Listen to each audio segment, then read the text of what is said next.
happen again. Yeah, it definitely was not a good start to the day.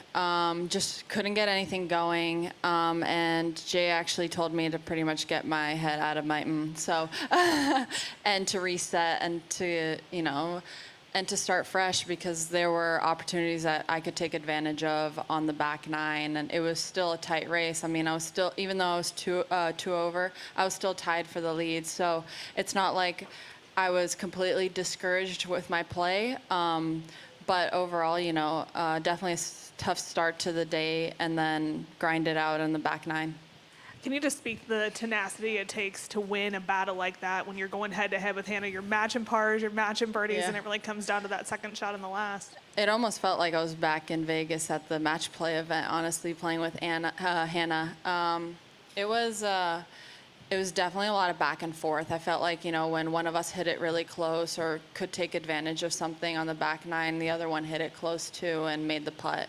So overall, I mean, it was a battle until the 18th hole, and you really had to stay really patient out there and trust that, trust your game and trust that you're going to hit good shots.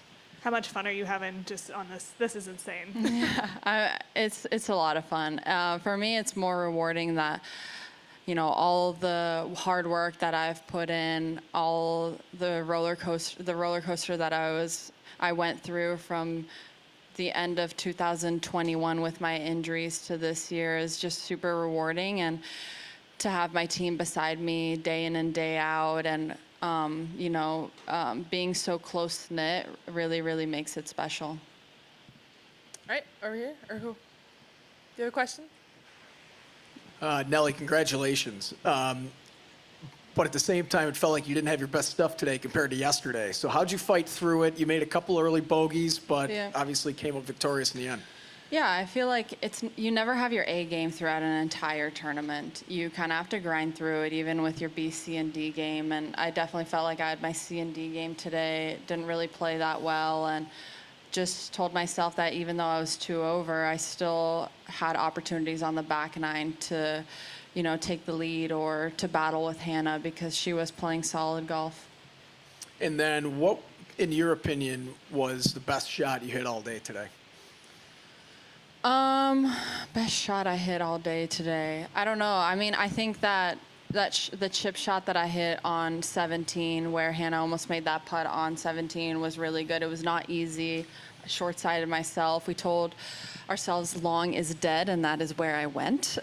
So we weren't too psyched about that. But I think the chip shot that I hit into 17 and kind of tap in range. And then obviously, Hannah pulled her tee shot left on 18. And 18 is a very tough tee shot. So I would say 17 and the tee shot I hit on 18, because I was just not hitting my driver very good all day. So to step up and hit those 2 shots, it was big. And just going back to 17 there quickly, and this is my last question. Did you have adrenaline in the fairway? Because at least from my angle, it looked like that shot was painting the flagstick. Oh, yeah, definitely adrenaline. I wanted to hit a controlled 9-iron into the wind, and I told Jay that I have a bit of adrenaline. Like, I definitely feel it. It's lower than it was maybe in the past, but definitely felt it. And it was an arrow at the flag, and it was just a little bit too much. And long left was just not a good place to miss it. Yeah. All right, Tom? Get a rhythm today, because it seemed like you were waiting every hole. Yeah, we were waiting a lot. It kind of felt like a little bit of Chevron in a sense, where I saw a lot of the group in front of me today. So it's definitely hard to get the pace, but you just have to deal with it in a sense. Like, you can't let that affect you too much, even though, I am a faster player. Hannah's fast. We just had to kind of put that aside and just to focus on what's right in front of us. Does your strategy change on 18 once you're in the fairway? She's over to the left. I mean, do you sit there and say, I just want the center of the green because she's going to struggle? No, I mean, I was just trying to make birdie. I had a pitching wedge in my hand, and I was in like a softer part of the fairway, and I didn't catch it super clean. I caught it a little on the heavier side. But I mean, I was happy with it. It was an uphill putt, and the hole before that, I flew it over. So the last thing I wanted to do was be long on that hole. And finally, for me, I mean, winning without your best game, is that special? Yeah, for sure. I mean, there's something special about the grind of not having your best stuff and then still mentally being able to pull it off. All right, we'll move to the Zoom now. Rick, I believe you have a question. You can unmute yourself now. Thank you. And Nelly, congratulations. You have two parents who were both world-class tennis players. With everything that you now go through off the golf course and all that's surrounding your success, does having their experience to rely on a little bit help you dealing with all that? For sure, yeah. I mean, we all three of us say that without their mentorship and without their guidance and knowledge, we wouldn't be where we are today. That is something that we really cherish and we know is very, very valuable. So my dad still actually does my schedule to this day. Like, he's very, very involved with the scheduling of my entire year and how much time I have off and what I'm doing off the golf course. So they're very much so involved. They were out here this week. I love having them out, and all three of us are just grateful to kind of have them in our corner. Is part of that being able to put all that aside when you get on the golf course and just focus on what you're doing? That can't be easy to do sometimes. Yeah, I mean, I have such an amazing team that they kind of take care of everything, and I'm very much focused on golf. And that's just the way I want it. I don't love, not that I don't love, but I just don't really deal with much outside of the golf course because my true love is playing golf and competing, and that's my main focus. Thank you. All right, Beth Ann, and then Kent. Oh. Yes, congratulations, Nelly. Thank you. Again. Thank you. So obviously a week off, is that a good thing? How you feel right now? Would you rather keep the momentum going into a major championship? And since you don't really have a choice on that, how will you spend the next week gearing up?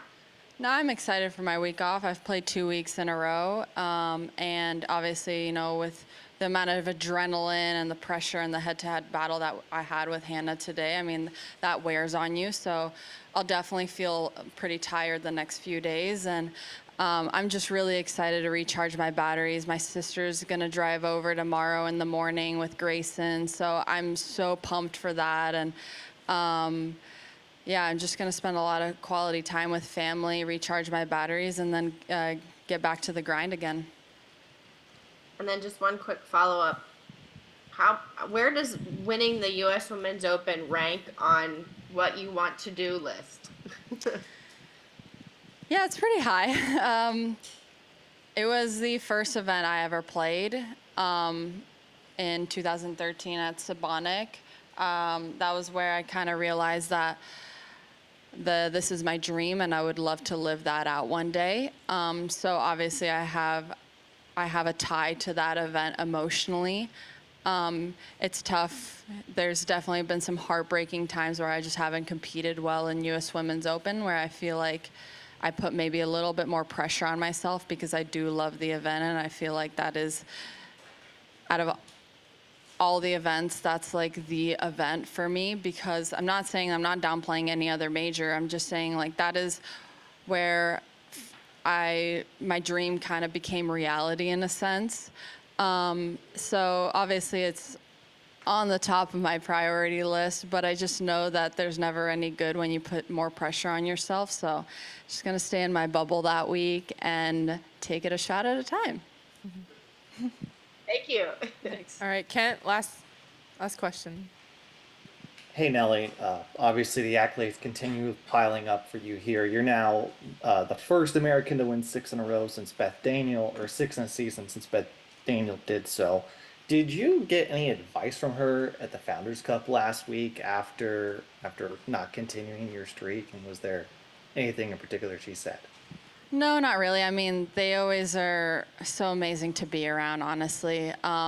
They're just nice to kind of chat with about stuff off of the golf course.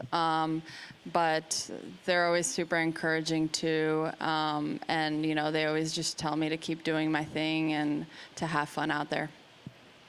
And you mentioned yesterday having Nadal and Federer as idols and seeing that within your game. How did you see that within your round today?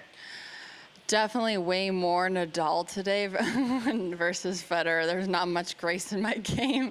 There was a lot of fight out there with it being a head-to-head battle all the way down 18. And that's what makes sports so great, that even though you don't have your best stuff, you can still grind it out. And, you know, you feel the adrenaline, you feel all the feelings going down 18. I mean, I felt sick to my stomach coming down 18 because I knew that it was it was a tight battle. I mean, we were both tied at the top, and it was a tough tee shot coming down 18, just a tough hole in general. And yeah, I just think that there's no greater thing than to kind of battle it out when you don't have your best stuff. Thanks, Nelly. Thank you. Appreciate it. Thank you.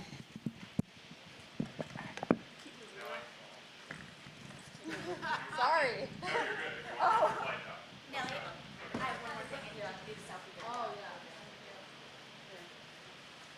Mizuho Americas Open. Hi guys, Nelly here, your Mizuho